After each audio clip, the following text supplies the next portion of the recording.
welcome back to my channel. If you're new, I'm Lucille, and I like books. So, today we are going to be talking about Sarah J. Maas. I read a lot of her books. We will not qualify it as addiction yet, but I do have a lot of her books. But you're just like, how is that possible? She only has like 12 books? Well, yes, she has 12 books that she has published. Yeah, like when I'm making this video, she only has 12 books that she's published, unless I've miscounted, but I'm pretty sure I'm right. Well, I have 14.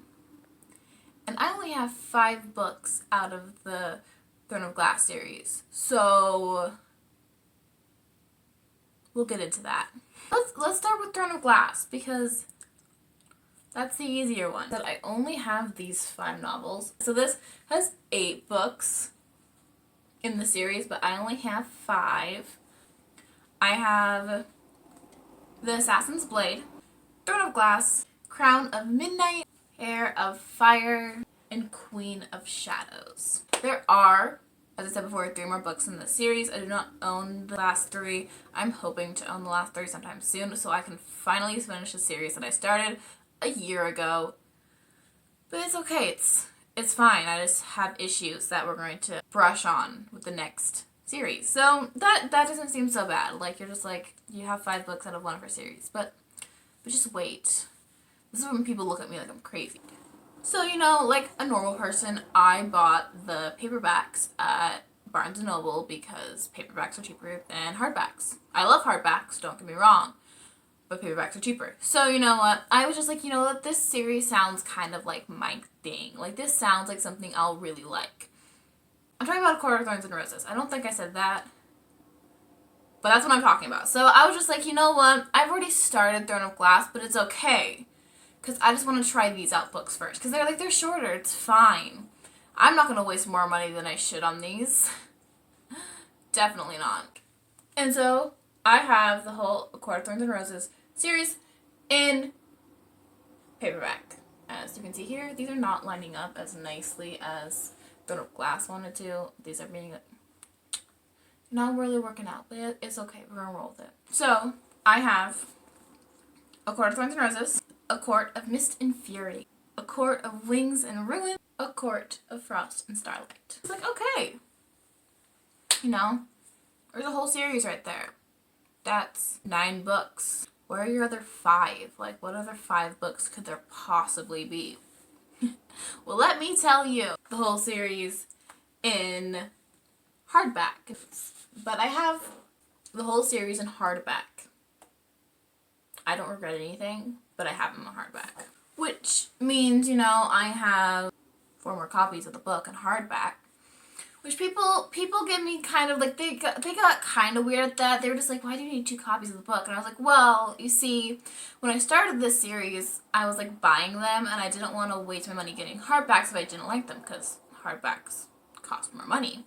So when I found out that I actually really enjoyed the books, like I love those books with all of my heart.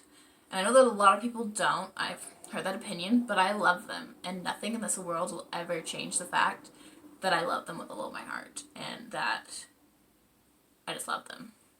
So I was like, after I realized that I was basically borderline obsessed with the series, I was like, you know what? We're going to buy it in hardback. So after explaining, you know, a little portion about, like, I read them at, like, the right time in my life, it helped me through a lot of tough times, that I was just like, I had to get them in hardback. I had to do that for them. So, like, they were like, okay, whatever. And then, I found out about the collector's edition. There's only one of the books that have been turned into a collector's edition, and that's obviously the first book. So I got that. That came out in November. I didn't get it until December, after like Christmas, when I had money, because I don't have a job. I was so excited though. I was out with my mom and little sister at Barnes & Noble, and I saw it. I got so happy, I almost cried. But so here's the collector's edition. I love it. This is obviously not actually the book, like, not the book. I'm not gonna take it out yet. But I am kind of disappointed, and I did get kind of sad because I was so excited. Like, I was so excited that I saw this, and I was like, I have to get it. That I didn't notice that this copy was damaged. Which, if you ever go to, like, Barnes & Noble, you, like, notice that they have their books, some of them are damaged, which is understandable. Things are, like, shipping and all of that. Things can easily get damaged. But it was still really sad when I came home and I realized that this was damaged. So there's a bit of damage here. And then I think that's kind of it. Like, there's some scratch marks on here. And I think that's it, though, for just here. And then I do have... Oh, we got some more. But they're only, like, minor damage. But I was like, honestly, I don't really care. Because it's still really beautiful. So this is the front. And then we got just the little back of her crown. Like, you see it in... You turn the book around. So if you ever... They have these on the paperbacks, too. But they're harder to see. So I got my hardback. But it's the same crown that you can see on her head in the back of this book. Just without her face. It's just a crown. So that's what is on the back of here. And then pull the red tab if I can. I did it. Okay. I once put that in wrong and I could not get it out, and I was so scared I would never get it out again. And then we have this. It's very pretty. We have Feyre, if you don't know, that's the main character. And then it's just our opening scene. It's the wolf and her, like, shooting the wolf. It's right there, like that. And then it's very pretty. We have gold on the inside. A completely new map, which is absolutely beautiful. And then that's kind of it for these. We do have some decorations on the side of the pages. I'm really scared I'm going to ruin this. Like, by ruin it, I mean rip it. That's not really ruining it, but I don't want it to get damaged any more than it is. But we have those, and then we also have some new art here that's getting out the hardback edition again, just because that's what I have on hand. That's not piled on things. This is the original, what they are. Also, the pages are different. I don't know if anyone else has said that or if anyone you've noticed that, but these pages are actually different.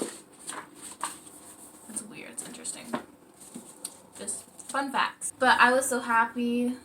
It's so pretty. And I love it. I just realized I didn't tell anyone what any of these stories are about. So if you've never heard of Throne of Glass or A Court of Thorns and Roses by Sarah J. Maas, Throne of Glass is about an assassin named Selena Sodorthian. And when you, like, first meet her, Selena is coming out of a prison camp or slave camp. Okay, because my cat's not stopping. My cat is playing off to the side like a crazy person or crazy cat, so you may hear some random noise, and that's just her. Just ignore it. But she's been nominated by the prince himself to compete to be the king's champion, with basically just a bunch of other, like, there was a few other assassins, some just thieves, soldiers that have been, like, let off, so basically just a bunch of, like, I cannot think of the word, but we're gonna move on. So that's what the first book is about. I've read this one before. I'm currently rereading it. That's all I want to say for this. So, The Assassin's Blade is actually 5 other novellas that take place before Throne of Glass. So you get 5 different stories, and I loved this book. I finished it for the first time. I've read it to the last story, but I've never been able to get past the last story until last week, and I took that hard, you guys. Like, I took that so hard. We're not going to get into that. But this book hit me, and I was not ready for that. But basically, this one is about Selena before she goes into the prison or slave camp. For her, it's more like a prison camp, but for everyone else, it's kind of like a slave camp. So, like, I think they just call it a slave camp, though. So we're gonna turn it into slave camp. But it's before she ends up going to the slave camp. So you get a look into what her life was before, which was amazing. I do feel like it's kind of nice to read this after you read A Throne of Glass, but you definitely could read this one first if you wanted to. Easily read these in The Assassin's Blade, Throne of Glass, and all the others. Or you can read them like in their publication order, which I believe is... She's not listening to me, so that's my cat Muffin. She's decided not to listen to me right now. But you could also simply read them in like publication order, which I believe is Throne of Glass, Assassin's Blade, and then all the others. I could be wrong on that. That's how I read them the first time. Not how I read them. The second time I read them in the Assassin's Blade and then Throne of Glass. But it's okay. Court of Thorns and Roses, to talk about this one. So this book takes place in the point of view of Feyre. Feyre is human, and her world is divided in two. On their island, I think they live on a big island, I think it's said to be. I don't think there's like the continent. I think they live on the big island. I think that's what they describe it as. But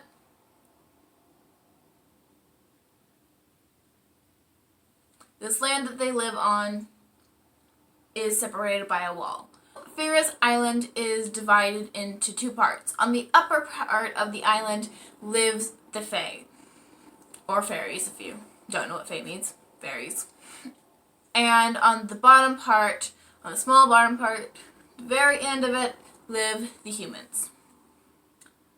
And so, basically in the beginning of this book, she kills this wolf that turns out to be a fairy, and his lord comes to say that that's not allowed, and that the treaty that they made after the war between the fairies and the humans, it said that she had to live out her life in Prythian, I don't know. Prythian. So she leaves her family and goes into Prythian, and it's basically her story about her life in the fairy world and getting accustomed to their ways. I don't really know how to talk about this book without spoiling it, because there's like, I feel like, kind of two different plots. There's like one plot, but there's kind of this kind of subplot in there that takes up part of the book. It's kind of split in half. So I don't really know how to talk about one half and not like give away too much. But people like to relate this book a lot to Beauty and the Beast, about how this story is absolutely nothing like it. This story is loosely based off of Beauty and the Beast. And if you go into this without being like, okay, there's some Beauty and the Beast aspects, once you just acknowledge that there are some things that relate to Beauty and the Beast, some things that don't, and you just keep on going, I love this story, especially when you get to the last two books. Never quit on this first book, because the last two are absolutely beautiful. And if I hadn't stayed up to 3 o'clock reading them, I probably would have bawled my eyes out, but I was too tired to cry. But these are absolutely beautiful, and I love them with all of my heart, which is why I have 3 copies, but I love them. And I think that is it for this video. I have no more books. I am really excited though, because she's coming out with so all of these books are a young adult, and she's coming out with an adult series this March, and I am thinking about getting it. I'm not an adult, but I may read the book just because I love her writing so much, and I'm just like, she's not really publishing anything else for these 2 series, which is a lie. I admit my lie. She's coming out with a new novella, I believe, in June for A Court of Thorns and Roses, which I'm really excited for. I'm actually not sure how I'm going to feel about it, because it does take place, I believe, in another point of view. The 3 books are mainly, well, all 4 books are mainly in Feyre's point of view, but in A Court of Frost and Starlight, we do touch on a few other point of views, which is good, but I just like staying preferably in one point of view, unless it's a story that's like always told in like maybe like 2 or 3 different point of views. Just because that's just how I prefer it. I don't like when you're like a new book changes point of views, but I'm kind of hoping, even if it is, that I'm kind of happy, because I really want to get into this person's head if it's the person that I think it is. Okay, so they are coming out in June with a new book and a new cover art for the series. So, if they publish the new book in the new cover art, I'm going to be mad. I am thinking of getting a 4th copy of the series in the new cover art because I absolutely love it. It looks beautiful. But I'm not going to be happy if I can't have all of them in the old cover art because I love the old cover art. And I'm not going to be happy, honestly, if they do that because I want that old cover art. I think it's beautiful. And so I already decided. I'm like, I'm going to be mad. Like, it's totally fine if we come up with the cover art for that new book. The new cover art for the new book. Only if we also get the old cover art. Well, only if we get the old cover art for the new book, too. Other than that little tiny rant, that is it for this video. Let me know if you like the series, how you like Sarah J. Maas, maybe one of her specific books, how you feel about it. I will say, though, if you're going to talk about a specific book in Throne of Glass that's not Throne of Glass or Assassin's Blade, don't get into specifics because I haven't read those and I've already got 2 spoilers about that series, and I want to read and discover and cry about it for myself, not before I get to those parts. I don't need that stress. So that is it for this video. I hope you guys like it, but drop a comment, start a conversation. I love talking to you guys, and I hope you guys have a good day, night, morning, wherever you may be at this time while watching this, and that a book brings a little light into your life sometime soon. Mwah!